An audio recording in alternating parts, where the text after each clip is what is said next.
Comment ça se fait qu'il y ait des gens qui, dans ce monde, réussissent à produire des projets mais immenses, super créatifs, qui arrivent à atteindre tous leurs objectifs, qui sont super heureux, et que t'en aies d'autres qui procrastinent, qui foutent rien, qui se plaignent tout le temps, qui se disent que oh j'arrive jamais à produire ce que je veux faire, oh j'aimerais me lancer là-dedans mais j'y arrive pas. Comment ça se fait? Qu'est-ce qui les différencie? Et est-ce qu'il n'y aurait pas un moyen justement de tendre vers ces gens qui réussissent et de faire comme eux au final? Eh bien c'est ce qu'on va voir aujourd'hui grâce au livre The War of Arts de Steven Pressfield que j'ai lu récemment et qui, je t'assure, a vraiment changé ma vision des choses et m'a donné un plein d'énergie pour pouvoir me lancer dans mes projets, mais immenses. Et je te fais cette vidéo justement pour te partager tout ce rayonnement positif que j'ai reçu de ce livre. Donc si t'es prêt, c'est parti.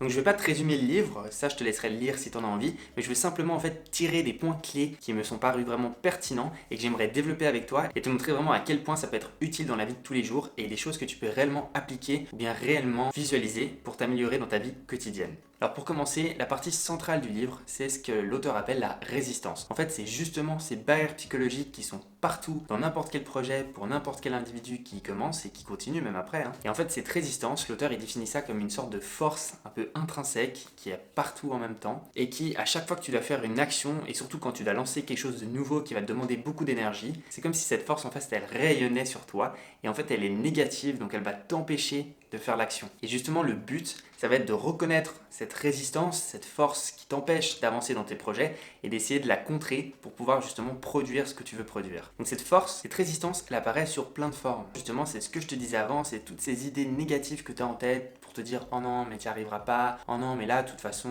tu as déjà fait assez aujourd'hui, tu feras ça demain, ou oh non mais aujourd'hui tu as bien bossé dans autre chose, là ça vaut pas la peine que tu attaques ton projet, là maintenant repose-toi, oh mais là tu mérites bien un petit film, ah là ce serait bien de voir tes amis encore une fois, ou de boire une petite bière là tranquille, vas-y mollo. Cette résistance, c'est la force que tu dois combattre pour progresser. Imagine tu es à un point A et tu vas aller à un point B, et bien pour faire ce chemin là, il y aura toute cette résistance à combattre durant ton périple. Cette résistance elle est vraiment partout et surtout dans les projets qui te tiennent à cœur. Dans ces projets-là surtout, tu vas avoir tellement envie, tellement avoir de motivation, de faire bien les choses et de vouloir bien débuter les choses que justement, il y aura beaucoup plus de résistance. En fait, l'auteur il dit que plus tu as envie de faire quelque chose, plus tu aimes faire quelque chose et plus il y aura de la résistance pour pouvoir faire cette chose-là. Typiquement, je te donne un exemple très concret. Moi qui ai voulu tourner cette vidéo déjà depuis une semaine, même 2 semaines, et bien déjà je me disais non là, il faut que je m'achète une sorte de setting pour tourner des vidéos. Alors, c'est pas faux en soi, c'est toujours mieux d'avoir un bon setting vidéo, mais en soi je pourrais très bien la tourner avec mon téléphone actuel, mon iPhone, et puis ça aurait fait l'affaire, tu vois. Donc je me suis dit, bon, allez, ça fait longtemps que j'ai une chaîne YouTube, je vais me faire plaisir, je vais m'offrir une bonne caméra qui va me permettre de faire des belles vidéos, et ça va aussi d'autant plus me motiver. Donc voilà, je fais mon petit achat, je commande ma caméra, tout ça. Et puis après, une fois que je l'ai, donc je suis tout content,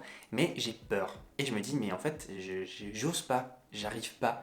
Et là, tout de suite, il y a la résistance qui vient en tête, ces barrières psychologiques qui viennent en tête et qui me disent non, mais de toute façon, t'es pas fait pour être face caméra, non, mais de toute façon, le contenu que tu fais, c'est de la merde, ça va être de la merde, qui va t'écouter, voilà. Et après, justement, si tu prends un peu de recul par rapport à tout ça, tu te dis qu'en fait, non, enfin, j'ai envie de faire des vidéos parce que j'aime faire des vidéos, j'ai envie d'apporter quelque chose aux autres, et bien, tant mieux s'ils trouvent ça utile, s'il y en a qui trouvent pas ça utile, bah tant pis, c'est pas grave. Et puis, voilà, c'est tout un exercice qui va me permettre de progresser vers une nouvelle version de moi-même, donc j'ai envie d'atteindre. Et justement, c'est pas cette résistance qui va m'empêcher de faire tout ça. Et souvent, les gens qui réussissent dans la vie, c'est des gens justement qui se sont pas laissés avoir par cette résistance et qui ont vraiment tout donné et qui l'ont affronté jusqu'à produire les résultats qu'ils voulaient produire. Donc là, voilà, me voilà devant cette caméra et je te tourne cette vidéo. Donc là, je suis en train de combattre cette résistance. Alors je te rassure tout de suite, toutes les personnes que tu vois qui ont réussi tel et tel truc, tu peux te dire waouh, mais c'est énorme, comment ils ont fait ça? Ils ont eu cette résistance. On fait tous face à cette force qui nous empêche de faire nos projets, mais il y en a qui osent l'affronter et qui arrivent à l'affronter, et il y en a d'autres justement qui arrivent pas et qui stagnent. Et c'est même pas une question de talent, c'est même pas une question de possibilité, c'est vraiment au final le fait de passer à l'action et de faire les tâches que tu dois faire. Typiquement, si je te prends l'exemple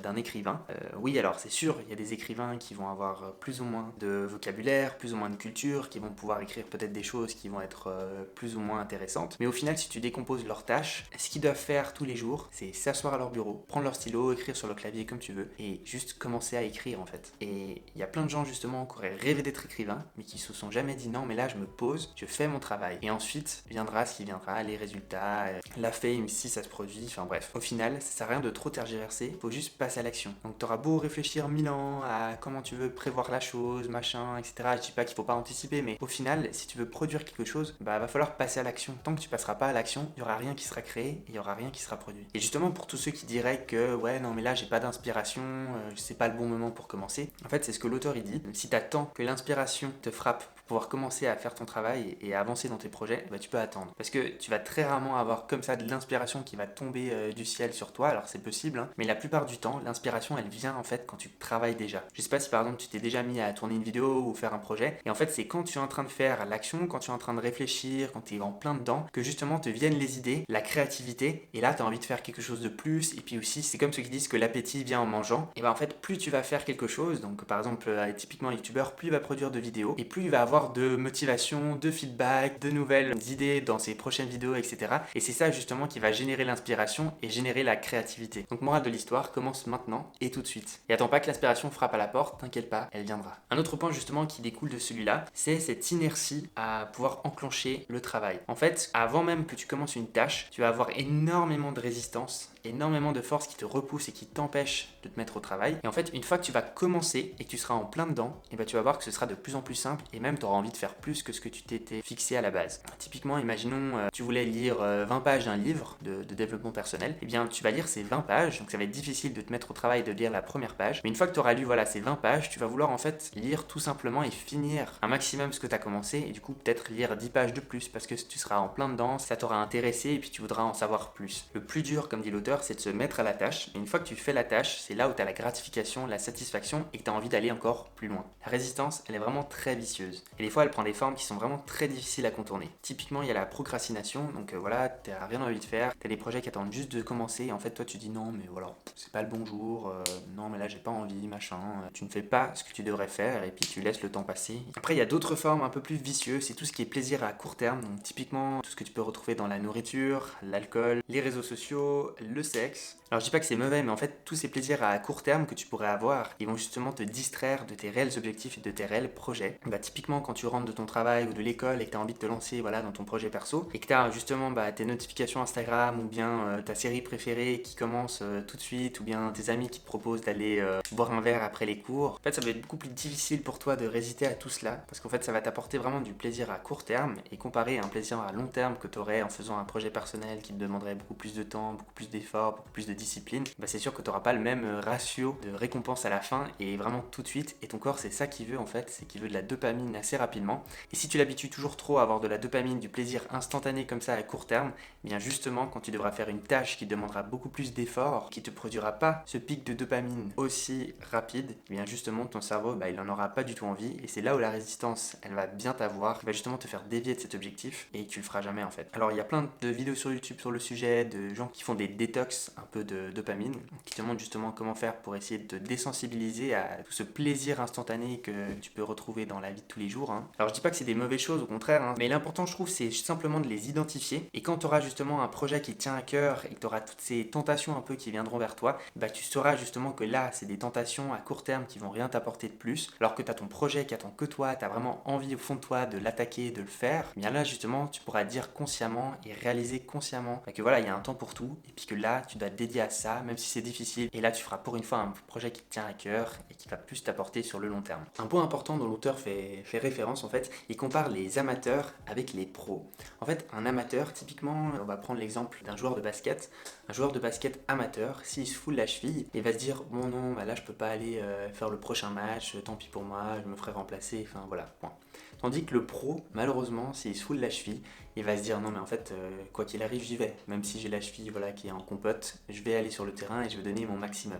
Et justement, cet exemple-là que prend l'auteur, ça m'a beaucoup impacté parce qu'à chaque fois, je me trouvais des excuses. Oh non, mais là, je suis trop fatigué aujourd'hui. Non, mais là, j'ai pas une bonne idée de vidéo. Non, mais là, ça va pas. Enfin, bref, toutes ces excuses qu'en fait, tu te trouves à chaque fois de commencer un projet. Et bien désormais, je me dis stop. Et dès que j'ai envie de faire quelque chose, peu importe les excuses, même si c'est trop tard, que j'ai mal géré mon temps, il me reste que 30 minutes, non, c'est toujours mieux de commencer de le faire, même si tu n'arrives pas au final à faire ce que tu voulais, mais tant que tu as commencé la chose et tant que tu as fait du mieux que tu pouvais, c'est ça qui compte, et puis c'est ça qui va te faire progresser de jour en jour. Parce que si à chaque fois qu'il y a une petite excuse, un petit truc qui tourne pas comme tu voulais et que tu t'arrêtes, eh bien tu n'avanceras pas. Le chemin vers la réussite, il va pas être tout lisse, tout simple, il va être justement semé d'embûches que tu devras affronter, et c'est ça qui te permettra d'avancer. Donc, turning pro, comme l'auteur dit, donc deviens un pro, et tu verras que tu arriveras beaucoup plus rapidement à tes objectifs. Dans ce monde, il y a deux types de personnes. Il y a les personnes qui créent du contenu, qui créent des choses, et il y a les personnes qui consomment le contenu et qui utilisent les choses. Et à ton avis, lesquelles de ces deux types de personnes sont les plus heureuses? Oui, c'est celles qui créent des choses. Malheureusement, de nos jours, avec les réseaux sociaux, etc., on a trop l'habitude de consommer du contenu, que ce soit des séries, des posts sur les réseaux sociaux, etc., que justement on en perd notre créativité. Et justement, après, on a envie de rien faire parce que c'est toujours plus simple de se poser devant un bon film Netflix que de soi-même créer le film Netflix. Alors c'est sûr,